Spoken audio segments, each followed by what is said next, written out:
Hello, LinkedIn Live, and hello, Angela Franco. Guys, I am really excited. Angela and I have been friends for a very long time. Angela and I have clicked on a personal level since the first time we've met, and I have the pleasure of giving you a true leader and somebody that I have so much respect for. Angela Franco, welcome to our live, and thank you so much for being here. Why don't you tell everybody a little bit about yourself? Well, Seb, thank you for inviting me. It's always a pleasure being with you. And like Seb said, we've been friends for a long time. And since we met, like we clicked, it's that thing that happens sometimes that is just magical. And you're going to build a long term relationship regardless. And thank you for inviting me. I'm happy to be here. I am, I've been in the United States for 24 years. I grew up in a family that had a very international mind. So, we just my father always used to say, you need to find your place where you belong. So we were all very open minded and working towards whatever our purpose was, whatever we would find a place. And I was born in Berkeley. I grew up in Colombia. I've been here for the last 24 years. And I've always dedicated my life to the business community and doing business plans at the beginning. And then and then I had the opportunity to work with people and with clients. And that's really where I hit it off running because I loved that relationship with the clients and understanding what they were going through and understanding how I could help them. Then when I moved here, I got married. I have my little boy. Well, he's not a little boy anymore. When you met him, he was a little boy. He's now 16. He's now 16. And then I wanted to change from banking in doing something that would be connected with the business community, but not necessarily doing the day by day, meeting the goals, whatever, but meeting more of a purpose. And I had the opportunity to run the Hispanic Chamber. And then from there, I stepped down 7 years later. Then I moved to work with government, then to run the DC Chamber, and now I'm here.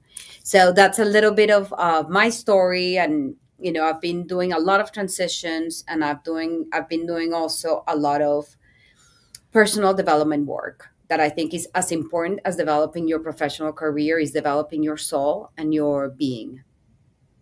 I've been on a journey, and you and I have known each other for a long time. I'm a different person than the Yeah. person that you've met, and I know you've had an amazing journey. When you and I have met, you were leading this really, really exciting chamber, the Washington D.C. Hispanic Chamber of Commerce, and you were doing such incredible things. I remember you won Chamber of the Year. You guys were, sorry about my French, killing it, and Yeah. then you've done a lot more, and now you're tell us what you're doing now. So now I'm running the Montgomery County Chamber of Commerce. I've been here for the last 10 months. I fell in love with chambers of commerce and I'm involved in organizations on a national level that works with chambers because the role that chambers of commerce are playing now is very different.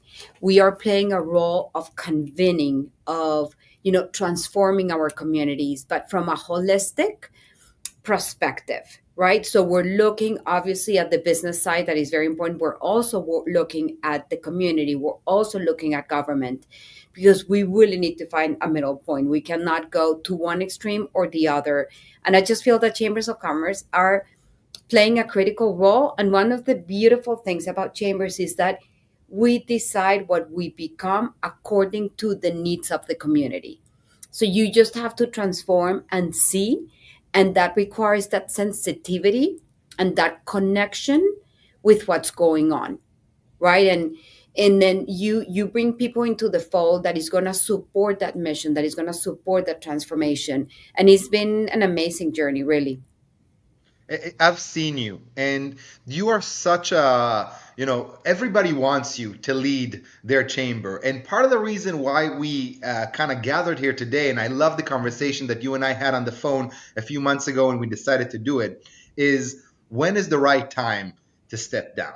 Yeah. So, Angela, first of all, what is the right time when you mean it personally or professionally?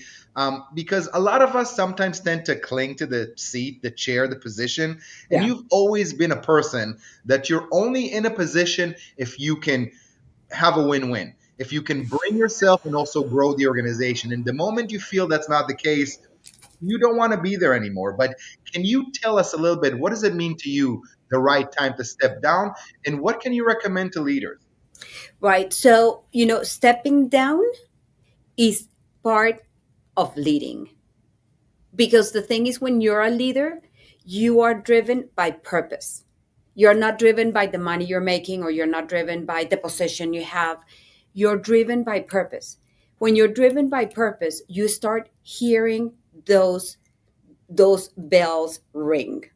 So basically, things like you are not at the same level of performance, or you're feeling in your heart, like I even put a list together, and I want to share them with you. But you feel like you're burned out.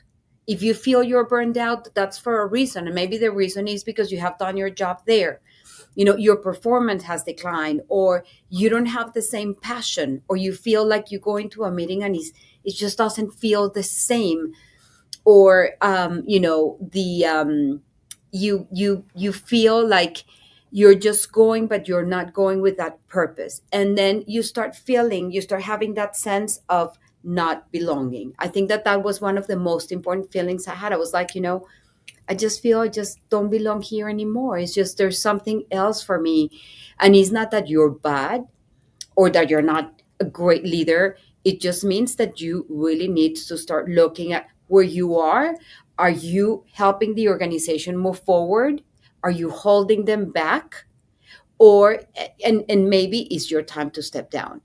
But it's very hard because people are tied to the title, or they're tied to the money, or they're tied to whatever that is just not real, because you're there to help an organization, and you as a leader, what you need to do is to build those wings for the organization, and build the wings for you so that you can feel and continue to fly higher. I love that. I have an analogy and I share that with my team on a weekly basis. I truly believe in everything in life, and especially in business, you're either growing or you're dying. Right. There is no in between. So, as long as you're blossoming in your position, as long as you feel a win win and you're continuously growing, but the moment you don't grow anymore, you're dying. And that is Mhm. not a service to you nor to the organization that you lead. So, it is Exactly. crucial, I think, for us as leaders to understand that you can't rest on your laurels. There's either growth or there is just a decline. And a lot of leaders don't step down quickly enough. So, what are the common mistakes that leaders make when they're planning or avoiding to plan succession, Angela? Oh no, because they think they're the only person that can do the job.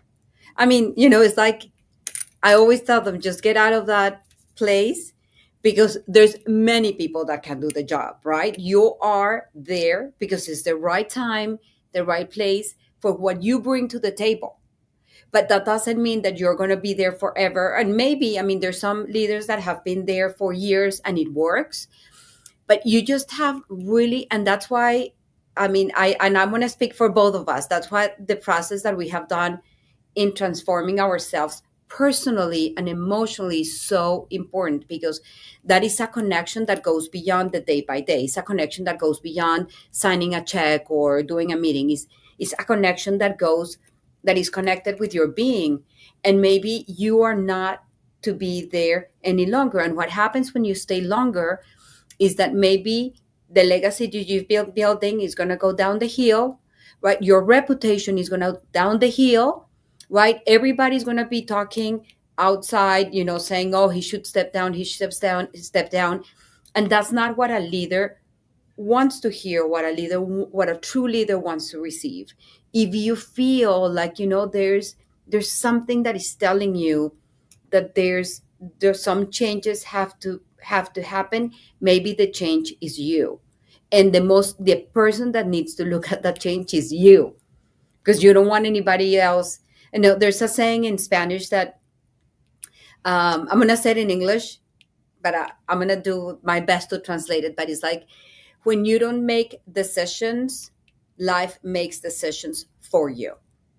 And that's what happens in these cases. If you don't make the decision to step down, life is going to make decisions for you, and it's going to be harder. So just be aware and do what you need to do. You're going to be okay if you have faith. if you have faith in you, faith in my case, I have faith in the Lord, you cannot be afraid of stepping down when you have the skills to bring. So we have a question from the audience. Mhm. What are some common mistakes leaders make when preparing their team for a leadership transition? That's a great question. Thank you for this question. What do you think, Angela? When you're preparing for a transition, Mhm. what are the mistakes that leaders make in preparing their team for that? Well, I think that the first thing you have to set them free, right? And it's like, don't prepare them to, you cannot, I mean, you cannot say, okay, we're going to do a transition. I don't know how that's going to go. Maybe the next president is not as good as I am.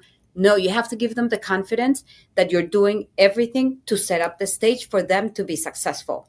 And you have to give them the wings. It's not, I mean, it's not like you have to be honest, say, we're going to do a transition because I did my work as a leader. But what we need to do next is A, B, and C. And we need a different leader to take the organization to a different level. I just think that the more honest, I don't know if that's a good saying in English, but the more honest you are, the more genuine you are, the better the transition is going to be. And let me tell you, healthy transitions are key for the success of the organization and the staff. So that's why it's so important also that the leader knows when to step down. Because if you don't step down on time and then they put somebody else, what's going to happen? You're going to be resentful, you're going to be angry, and then you're not going to be a positive influence and force in that healthy transition. This is funny because this is almost one of the questions that I had from you, maybe with a couple of different words, but I Yeah. would love to answer this. How can leaders separate their personal identity from their professional title, especially when they're invested so much in their role? I And all love of that us are question. invested. No, I love that Great question question. because I've been there. I had a role where I was personally invested.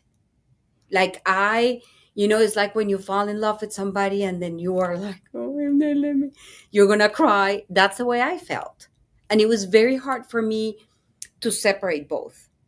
But it is very important to understand that there's two entities. One that is a human being that is the leader. The other one is the entity. And you as a leader, what you're doing is you're helping this entity set up wings. It's not like as you're leading the organization, you're doing it for you. And the organization is not you. So it is for me right now in the place I am, is very clear for me that there's two separate entities. And then you have to do your best, you have to put your best understanding that you are a person and you can be the leader. But when you're running an organization, it's not about you, it's about the organization.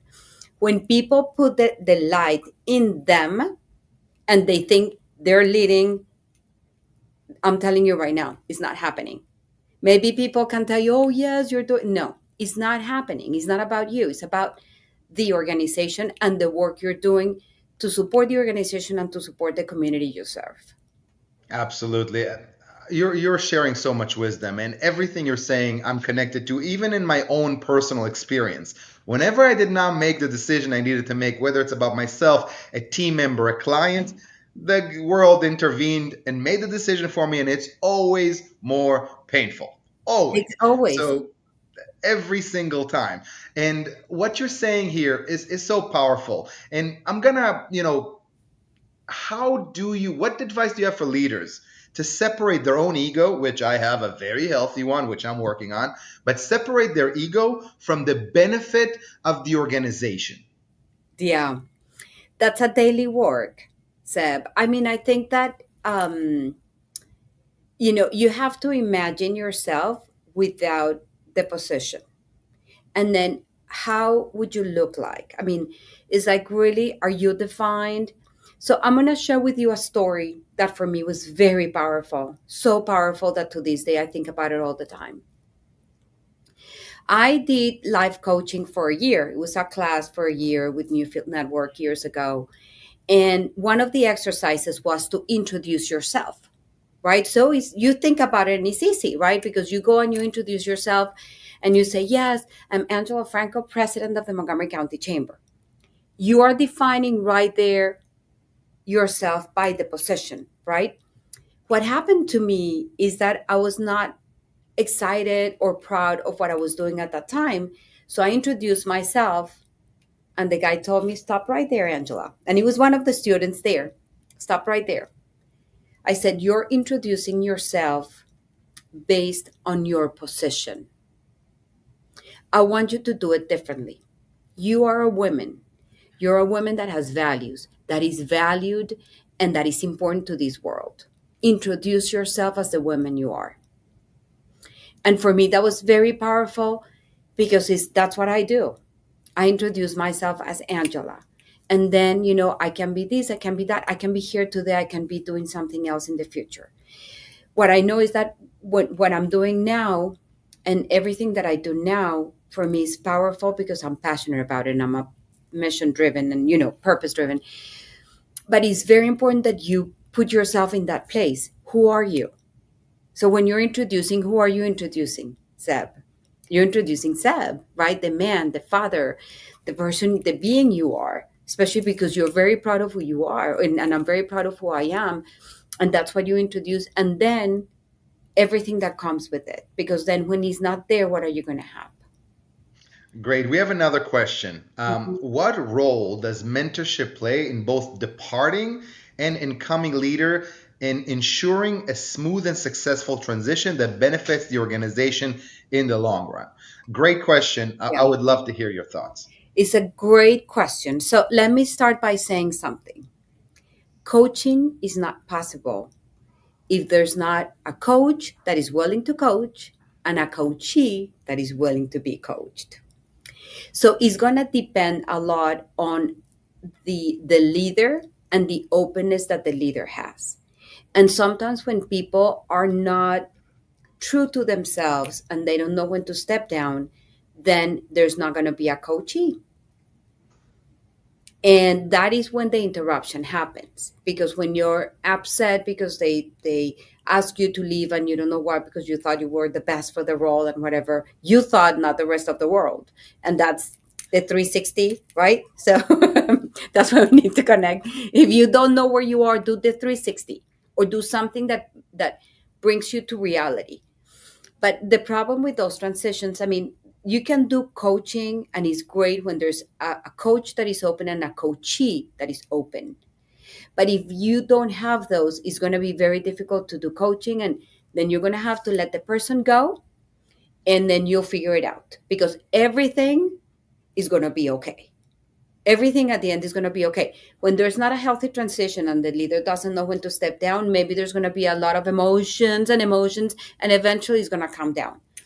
But and that's why it's so important that you personally, you are able to separate both, and then when you need to step down, and that's why it's important to have a group that is a sounding board. That I'm sure you have, Seb. I have a sounding board, and I start speaking. I'm feeling this way, I'm feeling the other way, and what do you think? I love that. Can I share a story with you? Yeah, absolutely. I love those stories. I love your stories.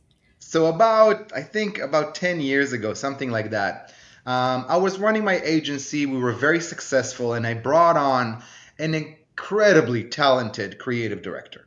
Incredibly talented. The most expensive employee I've ever had, the most talented employee, and the guy that could do incredible things. Okay, this was someone that I felt elevated me and what I can do as an agency literally like twofold. And in the beginning, it was magical. Okay, truly Mhm. magical. Let's take the first year, year and a half. It was great. He got paid a whole lot. I gave him full creative authority. He was better than me at what he does. I was not interfering. And I think about a year and a half, maybe a year and 8 months into it, he should have stepped down. Okay, his heart was not into it. He was not doing right, not by our team, not by our clients, Mhm. and I was afraid, Angela. I was afraid to let him go because I was like, there's nobody here that can do what he can do. And we built a really great creative team under him. And then he did something that I couldn't live with any longer. And I cut it right there and I let him go. And I was afraid. I was like, wow, what's gonna happen? Yeah. And what happened was so magical. the entire team underneath him rised to level that I could not even imagine prior. And what I understood is he was suffocating them. Okay, Yeah. instead of teaching and giving them value, he took what they were doing and is like, oh, that's crap. I can do it better. And then did it himself. The moment I let him go, our creative got better. Our people got better. Our clients got happier. It was so wonderful. And if I would have done that change 6 months before, I would have gained so much, but I didn't do it because of fear. And I think fear is one Yes. of the things that stop us as leaders, sorry. And I always tell, anybody that would hear, the best things in life are on the other side of fear. So if you're afraid of your own, to let go of your own position, but it doesn't serve a win-win anymore. I'm telling everybody that can listen, the best things in life are on the other side of fear. And I would love to hear what you have to say about that. Yeah, I have a theory in my life that moves from fear to love, right? So either you make decisions out of fear. I mean, you don't make decisions because you're out of fear or out of love. So every time I'm in that place, I just ask myself, why? I mean, what is happening? I'm doing this out of fear. I don't want to step down because I'm afraid that I'm not going to have a job after, that I'm not going to be valued. I mean, we all think about it. I mean, it's like saying that we don't is not true. But I honestly think that in the perfect example you put is just, sometimes if we feel that there's something there, um, we have to explore. I mean, I'm not saying fire him, but you have to explore what's happening and really, really look at the whole possibilities I, and I options. And I was going to say something else about that, but it just ran in my head. But I'll come back to that in a moment. Absolutely. We have a great question here from Rachel. What would you recommend as next step to someone who understands it's time to step down? That's a great question. Thank you, Great. Rachel. So, Rachel, my recommendation is put a plan in place, like right now. So I'm gonna share with you what I've done in the past. So not when I knew that it was time for me to step down, I put a list together of 10 people, but not any 10 people. So, very special 10 people. 10 people that you feel want the best for you, and 10 people that you feel see the world with a bigger picture than you. Like sometimes, you asking your best friend maybe is not the best course of action. And it can be challenging because then you're going to have to, reach out to people that maybe you don't know. But everybody loves to help. You can call somebody and say, listen, I would love to have an informational interview and share with them. Everybody has been in that place. And that's what I did. And all the next opportunities have come out of Angela having clarity that needs to step down, having clarity in what I want to do. Not exactly the position, but what I love to do. I love to work. I mean, I'm going to speak from my personal case. I always was the one hiding behind the chairs. And then life, as more as I've self-developed, life has put me in front of leadership roles, and I feel very comfortable in these roles. Not because I said I'm going to be the leader, it's because it's where I belong. And then you need to find that space for you. I mean, what is that you love to do? And then with that, I can guarantee that opportunities will come. But don't be afraid, because that's going to hurt you more, and it's going to hurt the organization. And those people that are working with you right now are going to value you more now and in the long term for the brave decision you're making. I could not agree more. And I think that's such valuable advice. And it's scary, okay? But what my advice is for other leaders, fear is your friend. If something scares you, evaluate it. I'm not saying if something scares you, just jump right in, even though that's usually what I do. But if something scares you, evaluate it. Yeah. See why. Again, the best things in life are on the other side of fear. Fear is there to serve us. Okay? That's how I feel. So if you fear to lose your position, maybe it's time. Maybe it's time to move on. What do you think? Yeah, no, I was as you were speaking, I'm sorry, but I get excited talking about this. I always come to this place when I was moving from Colombia. And I was like, I had a very high position at a very young age. And I started to feel like I didn't belong, like I didn't want to be there, like I didn't, a lot of things happened to me at the same time. So it's those moments in life that you really have to sit down and say, okay, what do I do? And I started praying a lot and praying a lot. And then I'm not kidding, one day out of the blue, a friend of mine called me and he says, Angela, you're an American citizen, you're educated, why don't you try, to move to the United States? And I had moved once and I said, no, I'm not. I mean, my immediate response was like, no, I'm not going to do it. But then I really sat with myself, and this is the exercise that I always do. I said to myself, okay, if I stay where I am and I project myself, what's going to happen? Right? And maybe the same thing is going to happen. You're going to be miserable every day. You're going to meet with the same people. Boring. But if I give myself the chance, you have a world of opportunities.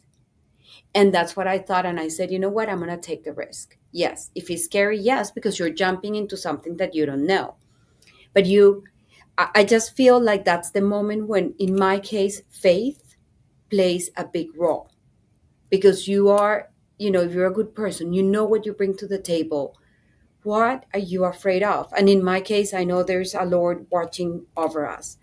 So it's like, what are you afraid of if you're protected? So that's the thought process I go through all the time. I'm going to share another story with you if it's okay. Yeah. I just came back from a trip with my amazing family in Europe. And part of the trip was in England. Okay. Now, we rented an awesome car, and there I was driving in England. Now, not only the traffic is on the other side, Yeah. the steering wheel is on the other side. Okay. The first couple of days, Angela, I was scared. Okay. My whole You brain, made a left all the time. I my perceptions, I had to ignore my instincts, but it also taught me how beautiful it is to be a beginner and to be scared and to be a beginner at something. Being a beginner at something gives you a point of view that is fresh, that is new. And I think we're all sometimes afraid of being beginners. We want to do the things we know how to do, the things we've done all the time. Being a beginner is a superpower at times. And I can tell you that I think I'm a better driver here in the United States after driving a week and a half, needing to reevaluate. Because here in the States, we're all comfortable. Some of us silly, use our phones, do other things. Over there in England, I was focused. I needed to see. I wanted to make sure I'm in the right lane, in the right thing. And when I came back to the States, I truly believe it made me a better driver. So the story of this is don't be afraid to be a beginner. A beginner has a point of view that is beautiful. You learn from being a beginner. You don't learn from doing the same things that you know how to do over and over again. Does that make sense? Absolutely. And the other thing that brings to you, that gives you, is that awareness. Like when you start doing your job and you just do it, you lose that 100% awareness that you have to do it well because you're opening a new space. And so I think another thing that you can look into if you have to change is if you go into a room and it's not challenging for you anymore. If you feel like you go and it's like your home and whatever, maybe it's not challenging you anymore. When you start something new, that's what you have to do. You have to be aware. You have to make sure you do the right things. You have to make sure you learn new things, learn new signals and traffic signals and stuff like that. If you go into any room and you feel like you're the smartest person in the room, you're just in the wrong room. Okay? Like Yeah. every now and then it can happen that you feel like you're the smartest person in the room and tap yourself on the back and say good job. But if that is your life, if you walk into every room and you feel, oh, I'm the smartest person in the room, I got news for you. You're just in the wrong rooms. Yeah. You know, there are so many brilliant people we can learn from. Every time you and I meet, I learn something from you. Okay. And every time you and I meet, you show me another side. You show me some growth. I wouldn't mind even you talking about some of the speakings you're doing for women in churches. And that is so outside of what you do, but you bring your heart into it. You're a beginner and you make it work incredibly. But I love that, Angela. Thank you. Thank you. And talking about that person that goes into the room and always thinks that he's the smartest person in the room, I just think that that person is limiting himself, or maybe not being self-aware. Because I understand if you're the smartest person in the room once, but all the time, maybe you need to do some self assessment, or Or you need to something like change the that. rooms, you Yeah, know? or change the rooms. But if you change the rooms and you keep feeling you're the smartest person in the room, maybe is not the problem is not the room. So Amazing. Angela, we just spent half an hour so quickly. You're incredible and amazing. I am proud that you're my friend. I'm proud of that you're someone that I can learn from. And I would like to have an open invitation for you to come back and share more of your wisdom. This was a topic that was so brave for you to come in. And when you suggested it, I was like, this is brilliant. But I want to thank you. And please, for the last 2 minutes, I know this is not what you're about, but for the last 2 minutes, tell us a little bit about the Montgomery County. Share with people that want to join. This is one of the best chambers of commerce that I've ever seen. So take 2 minutes before we wrap up and tell a little bit about the Chamber of Commerce and how to reach out to you and to the chamber. Thank you, Seb. Yeah, well, the Montgomery County Chamber of Commerce was founded over 60 years ago. We are the largest chamber of commerce in Montgomery County. We have all kind of members. As you know, the 50% of our business community in the county are government contractors. We do policy and advocacy at the local, at the state, and at the federal level.